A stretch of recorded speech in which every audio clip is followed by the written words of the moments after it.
ইরাকে, লিবিয়া অথবা সৌদি আরবে বেশিরভাগ অপহরণের সঙ্গে বাংলাদেশি দালালরা সেখানে জড়িত, এটা আমরা একটা অনুসন্ধান পেয়েছি।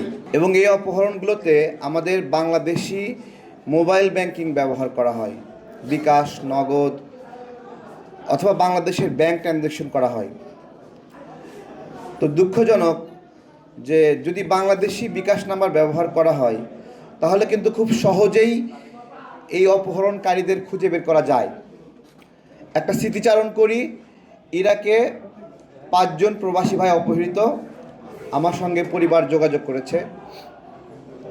আমি সিআইডি অফিসে গেলাম, ডিবি অফিসে গেলাম।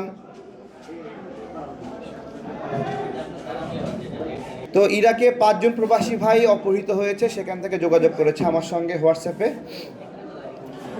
তো সেই অপহরণের বিষয়ে প্রশাসনের সব জায়গায় চেষ্টা করলাম, দৌড়ঝাঁপ করলাম যে একটু সহযোগিতা করেন। তো সবাই বলছে যে আমরা কি করতে পারি, এটা তো ইরাকে।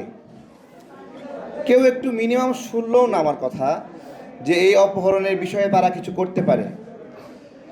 তো আমার কাছে কিছু তথ্য পেলাম যে ওই পরিবারগুলো ওই অপহরণকারীদেরকে বিভিন্ন বিকাশ নাম্বারে টাকা দিয়েছে।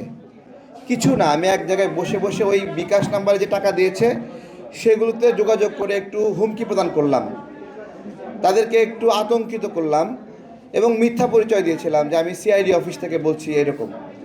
শুধুমাত্র এইটুকু তৎপরতার কারণে আধা ঘন্টার মধ্যে আমাদের সেই 5 বাংলাদেশি ইরাক প্রবাসী ভাইকে অপহরণ থেকে মুক্তি দিয়ে দেয়।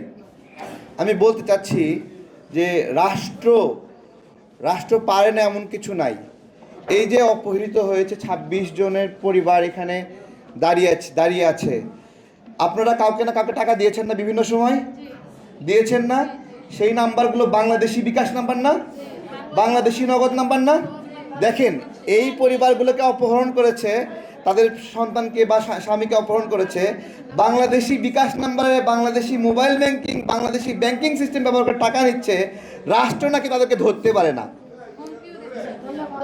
দেখেন, তাহলে এর চেয়ে দুঃখজনক কি আছে? আমরা শুধুমাত্র এই লিবিয়ার কথা বলছি না, এই সেম বিষয়টা লিবিয়ার মতো মালয়েশিয়াতে আছে।